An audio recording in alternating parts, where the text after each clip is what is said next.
Kalau orang mau menghadap kepada Allah, berdekatan diri dengan Allah, mau berinteraksi dengan Allah,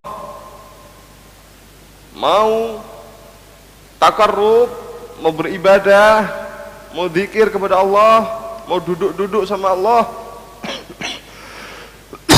salah satunya adalah anggota tubuhnya yang tenang. Anggota tubuhnya adalah yang tenang. Nah, karena tenangnya anggota tubuh itu menyebabkan khusyuk dan khudu, dan juga hudurnya hati. Khusyuk, khudu, dan hudurnya hati bersama dengan Allah Subhanahu wa ta'ala. Nah, pernah Rasulullah SAW itu menegur seseorang sholat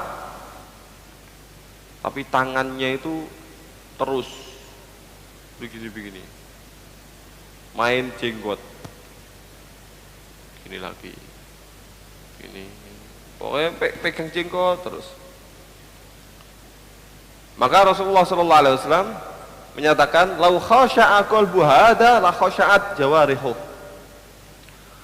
Kalau seandainya hatinya orang ini tenang, khusyuk, pasti anggota tubuhnya juga khusyuk.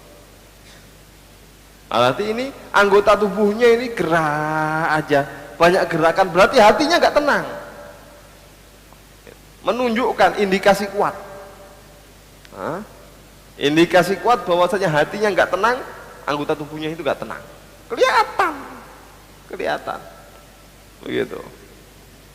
Ini salah satu adab untuk kita berdekatan dengan Allah Subhanahu wa ta'ala, berzikir kepada Allah Subhanahu wa ta'ala adalah tenangnya anggota tubuh. Jangan banyak melakukan gerakan yang tidak ada manfaatnya dalam agama. Begitu. Yang nomor 4. Yang nomor 5. Wa mubadaratul amri, dan bersegera untuk mengerjakan perintah. Itu salah satu adab kita mendekatkan diri kepada Allah Subhanahu wa ta'ala. Kalau ada ibadah yang bisa kita kerjakan, jangan ditunda. La khaira fit taswif, disebutkan begitu. Tidak ada baiknya sama sekali nunda-nunda. Ini nunda-nunda ini adalah penyakit. Nunda-nunda ini adalah penyakit. Dan kalau nunda-nunda ini dituruti, maka penyakitnya semakin parah. Akhirnya susah dia, repot dia dengan penyakitnya. Nanti kalau saya punya uang, saya akan sedekah. Pertanyaannya, sekarang ada uang enggak? Tapi sedikit. Nanti kalau saya sedekahkan sedikit ini saya malu. Enggak. La tahkiranna minal ma'rufi syai'an walau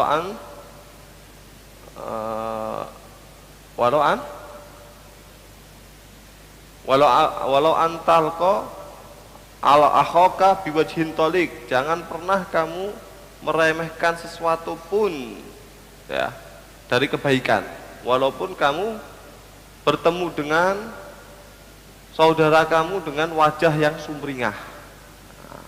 Ittaqun nar walau bisyikki tamrah. Takutlah kamu dari neraka walaupun cuman dengan separuh kurma.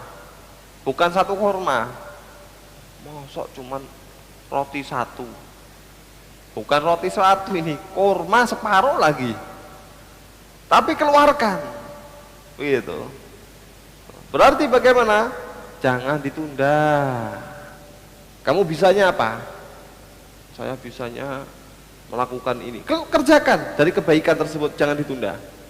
Ini adalah salah satu adab bermuamalah, berinteraksi kepada Allah Subhanahu wa ta'ala, yaitu mubadarah. Ya.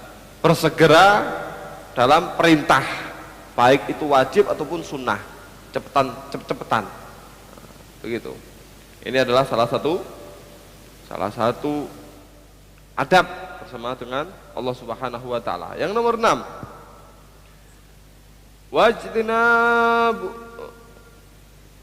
wajtinabun nahyi, dan menjauhi larangan-larangan dari Allah Subhanahu wa taala, baik yang haram ataupun yang makruh. Ini adab berinteraksi dengan Allah Subhanahu wa taala. Begitu.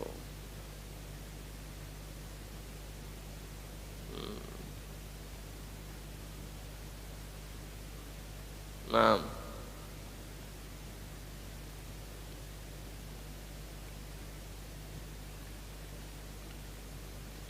jauhi larangan-larangan Allah Subhanahu wa taala. Yang nomor 7, qillatul i'tirad alal qadar. Sedikit i'tirad atau tidak ada i'tirad, penolakan atas takdir Allah Subhanahu wa taala. Jangan sampai kita begini dan begitu, ya.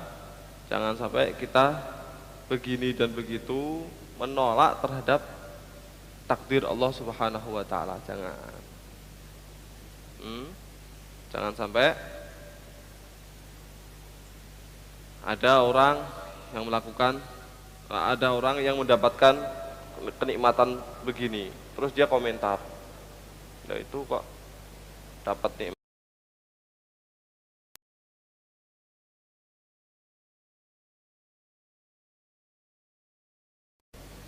Belajar lebih dari aku, kok yang dapat lebih banyak, kok justru dia. Nah, itu dia, nggak terima dengan takdir, nggak terima dengan apa yang sudah ditentukan oleh Allah Subhanahu wa taala. Ini sama-sama, misalkan sama-sama dakwahnya, kok yang lebih diterima kok dia, kok aku kok enggak, kenapa, apa ini? Nah, ini nggak adil, ini Allah nggak terima dengan takdir. Nah, sedikitkan untuk berpaling, menolak terhadap takdir Allah Subhanahu wa taala. Jangan hindari hal tersebut. Nabi Muhammad SAW beliau pernah bersabda, "U'budillaha birridha, fa illam tastati fa fis sabr, alamak taqru khairun katsir." Rasulullah bersabda, sembahlah Allah, beribadahlah kamu kepada Allah dengan penuh dengan keridhaan. Kalau ternyata kamu tidak bisa, maka di dalam kesabaran terhadap apa yang kamu benci itu terdapat kebaikan yang banyak. Seharusnya kalau kamu beribadah itu harus ridho, melakukan ibadah semuanya harus plong begitu. Pertanyaan, ada orang dapat rezeki, kemudian setelah mendapatkan rezeki dia ungkapkan dengan penuh kegembiraan, ridho, ridho ya. Nah, maka namanya itu bersyukur. Pertanyaannya adalah, kalau ada orang mendapatkan musibah dari Allah Subhanahu wa taala, musibah datangnya dari Allah, ujian, ya. Kemudian bisakah orang yang mendapatkan musibah tersebut mendapatkan pahala? Bisa. Ada orang dapat musibah dapat pahala, ada. Bagaimana caranya? Caranya adalah sabar, dengan bersabar, dengan ridho. Ini adalah dari Engkau, yang menentukan adalah Engkau ya Allah, ridho, ikhlas, legowo. Berarti ini orang sabar, ini namanya ini. Sabar berarti. Maka beribadahlah kepada Allah dengan penuh keridhaan, apapun itu. Dapat musibah bisa kita jadikan untuk ibadah, bisa dengan ridho, ya. Apapun itu bisa kita jadikan untuk bernilai ibadah. Bagaimana? Dengan ridho, penuh dengan keridhaan. Kalau memang tidak bisa, ya wes sabar. Sabar. Contoh ya, dapatkan musibah. Nah, yang paling tinggi adalah dengan ridho. Saya terima musibah ini dari Engkau ya Allah. Ujian ini dari Engkau ya Allah. Penuh dengan keridhaan. Nah, ini berarti dia mendekatkan diri kepada Allah Subhanahu wa taala, beribadah kepada Allah Subhanahu wa taala dengan keridhaan. Kalau memang tidak bisa bagaimana? Ya sudah, dengan sabar. Saya terima ini dengan sabar. Begitu. Bukan dengan ridho ya. Enggak, saya enggak uring-uringan, enggak amu-amuan begitu. Tapi derajatnya di bawahnya ridho. Itu kalau dalam musibah, kalau dalam ibadah yang lain, yang nikmat bisa enggak? Ridho sama sabar ini bisa. Berarti yang baik adalah Anda melakukan ibadah dengan penuh keridhaan. Ya. Baca Quran dengan penuh keridhaan, sholat dengan penuh ridho, plong begitu loh. Melakukan ibadah itu kan ikhlas, plong, total begitu. Kalau tidak bisa, ya wes sabar. Berarti walaupun capek, tetap sholat ya. Walaupun capek, tetap ngaji. Dan di dalam sabar tersebut terdapat kebaikan yang banyak. Kalau bisa, lakukan ibadah dengan penuh keridhaan. Kalau ternyata tidak bisa, ya sudah, lakukan ibadah dengan kesabaran. Karena dalam kesabaran juga terdapat kebaikan yang banyak. Begitu. Dalam hadis yang lain mengenai takdir ini, Allah berfirman dalam hadis qudsi, Anallah la ilaha illa ana. Faman lam yasbir ala bala'i wa lam yashkur li na'mai wa lam yardha bi qada'i falyatlub rabban siwa'i. Aku adalah Allah, tidak ada Tuhan selain aku. Siapa orang yang tidak mau sabar terhadap balaku, dapat bala tidak mau sabar, dan tidak mau syukur terhadap nikmat-nikmatku, tidak mau terima terhadap takdirku, sudah mendapatkan takdir begini nggak terima dia, maka lebih baik dia nyari Tuhan selain aku. Sudah, nyari Tuhan selain aku saja. Dalam riwayat lain, fal yakhruj min ardi, hendaknya dia keluar dari bumiku. Jangan di sini, keluar aja sudah. Ngapain kamu di sini? Ini bumiku yang ciptakan aku. Kenapa kamu di sini? Mau kemana? Hah? Begitu. Maka harus kalau ada bala, ada musibah, sabar. Kalau ada nikmat, syukur. Kalau ada qadha, ada takdir, kita terima dengan legowo. Penting, sangat penting itu. Nah.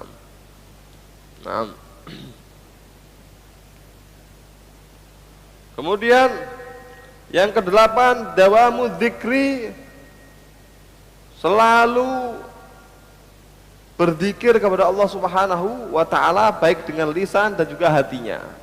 Nah, ini adalah adab ya, adab kita berinteraksi dengan Allah Subhanahu wa taala, selalu berzikir kepada Allah Subhanahu wa taala baik melalui lisan ataupun hati.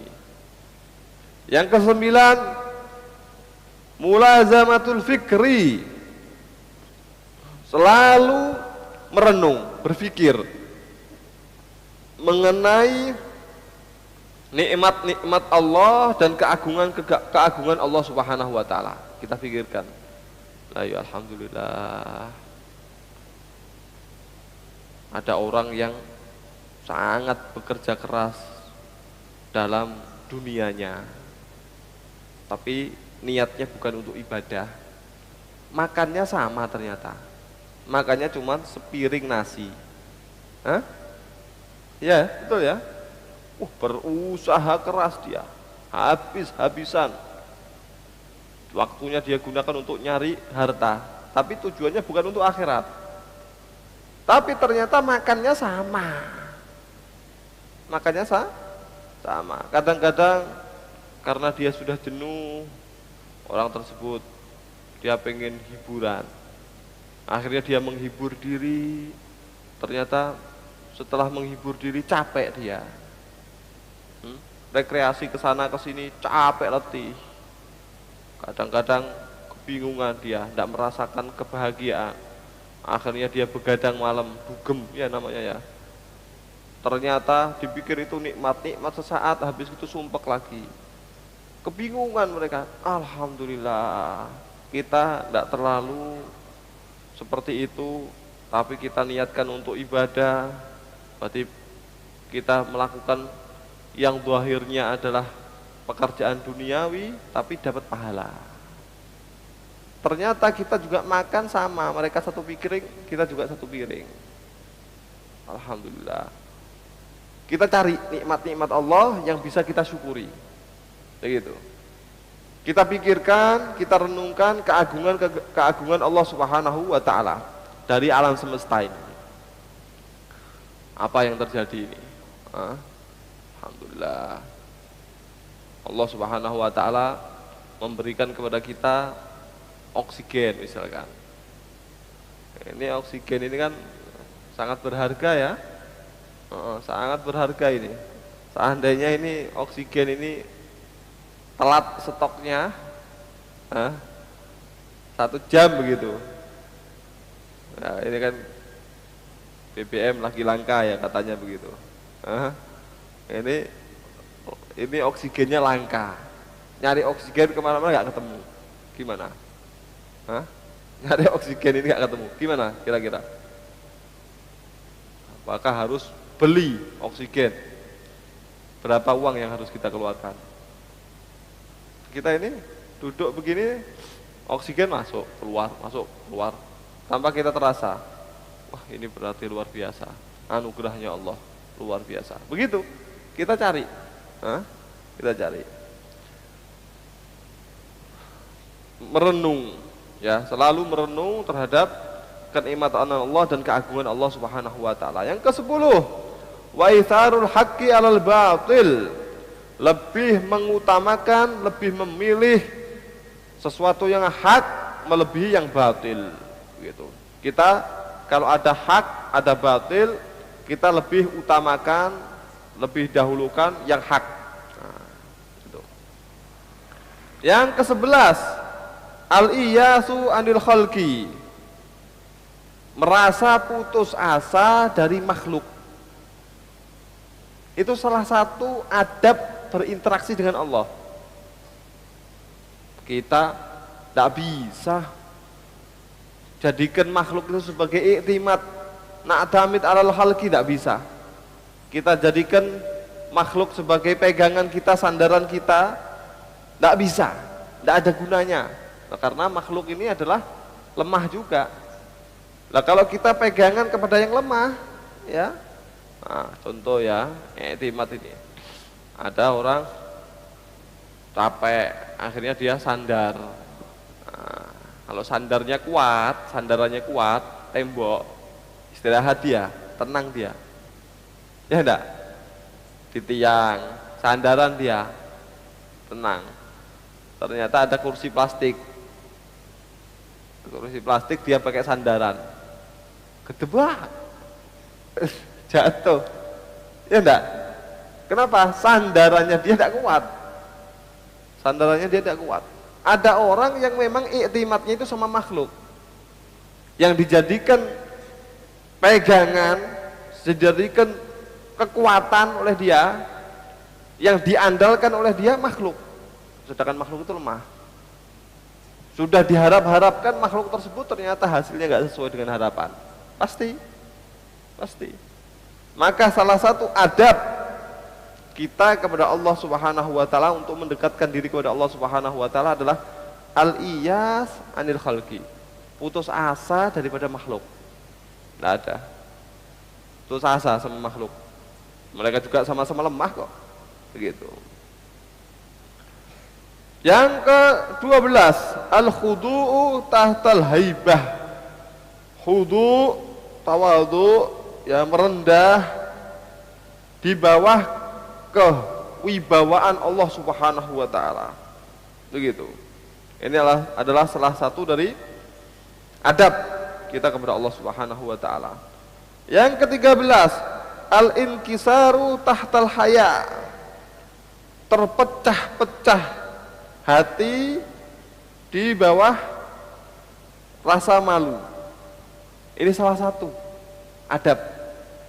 Adab kita kepada Allah Subhanahu wa taala, selalu merasa diri itu kurang. Itu adalah salah satu adab. Teledornya, malesnya ya Allah. Jeleknya hati ya Allah. Ini kurangnya ya Allah, banyak sekali kekurangan. Itu adalah adab. Salah satu adab kita mendekat kepada Allah Subhanahu wa taala adalah salah satunya yang nomor berapa tadi? yang ke-13 adalah hatinya terpecah-pecah karena malu kepada Allah Subhanahu wa taala. Yang ke-14, wasukunu ala hiyalil kasbi thiqatan bidhaman. Kemudian dia tenang terhadap usaha-usahanya dia karena dia telah mempercayai terhadap jaminan Allah Subhanahu wa taala dalam rezeki. Dia berusaha, ya ikhtiar, berpahala ikhtiar itu. Tapi untuk masalah rezeki itu sudah jaminan dari Allah. Walaupun tidak berusaha, dan itu adalah akidah. Itu adalah akidah. Ya, itu adalah akidah. Walaupun tidak berusaha, makhluk sudah dijamin rezekinya oleh Allah Subhanahu wa taala. Berarti tidak usah kerja, duduk aja berpangku tangan. Enggak. Bekerjalah, berikhtiarlah, karena itu bernilai ibadah. Ikhtiar ini adalah ibadah. Tapi merasa tenang hatinya, aman. Ini sudah ada yang ngatur Allah Subhanahu wa taala. Dalam Al-Qur'an disebutkan wa ma min dabbatin fil ardi illa 'alallahi rizquha. Tidaklah ada satu hewan melata pun di atas muka bumi ini kecuali rezekinya sudah ditangguh oleh Allah Subhanahu wa taala. Dan juga wa tawakkulu ala fadlillahi ta'ala ma'rifatan bi husnil ikhtiyar, dan dia menyerahkan diri kepada Allah Subhanahu wa taala atas anugerah-anugerah Allah karena dia tahu bahwasanya ini adalah pilihan Allah yang paling baik untuk dia. Hasilnya apa? Saya berusaha begini, saya lakukan ini, maka hasilnya bagaimana? Itu adalah yang terbaik. Itu adalah pilihan Allah dan itu adalah yang terbaik. Ini adalah adab interaksi kita, muamalah kita kepada Allah Subhanahu wa taala. Kalau urusan rezeki kita yakin bahwasanya sudah dijamin oleh Allah. Kita berusaha itu adalah karena apa tadi? Ikhtiar, berarti berpahala. Dan ternyata kalau kita berusaha hasilnya seperti ini dan seperti itu, maka kita yakini itu adalah pilihan Allah dan itu adalah yang terbaik. Itu adalah cara bermuamalah kepada Allah Subhanahu wa taala. Kalau sudah semua yang dia kerjakan seperti itu, berarti ini adalah ubudillaha birridha. Sembahlah Allah dengan ridha. Fa illam tastati fabis sabr fa inna fihi khairan katsir. Kalau tidak bisa ya sudah pakai sabar, karena di dalam sabar itu juga banyak kebaikan. Begitu ya. Yang legowo. Begitu. Dekatkan diri kepada Allah Subhanahu wa taala. Mudah-mudahan Allah ngasih taufik hidayah kepada kita semuanya. Allah a'lam.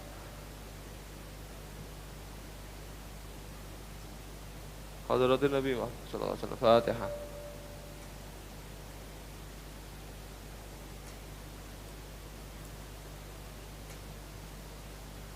رب فانفعنا بما علمتنا رب علمنا الذي ينفعنا رب فقهنا فكه لنا وكربات لنا في ديننا مع أهل القدر والصبر وذكر رب وفقنا وفقه لما ترتدي قولا وفعلا كرما وارزق كل حلالا دائما نحن بخير ونوفى كل شر ربنا كل سوء وأكر برضا منك عيون مهدنا ربنا كل ذي قبل أن تأتينا رسمان واغفر واستر أنت أكرم من ستر وصلاة ويتنسى المصطفى من إلى الحق دعانا والوفاء بكتاب فيه للناس شفاء وعلى الكرام شرفا على صاحب مصابه الغرار اللهم اهدنا بهداك واجعلنا ممن تسارع في رضا ولا تولينا وليا سواك ولا تجعلنا ممن خالف أمرك وأسابق حسبنا الله ونعم الوكيل ولا حول ولا قوة إلا بالله العلي العظيم صلى الله على سيدنا محمد وعلى آله وصحبه وسلم يا ربنا اعترفنا بأننا اعترفنا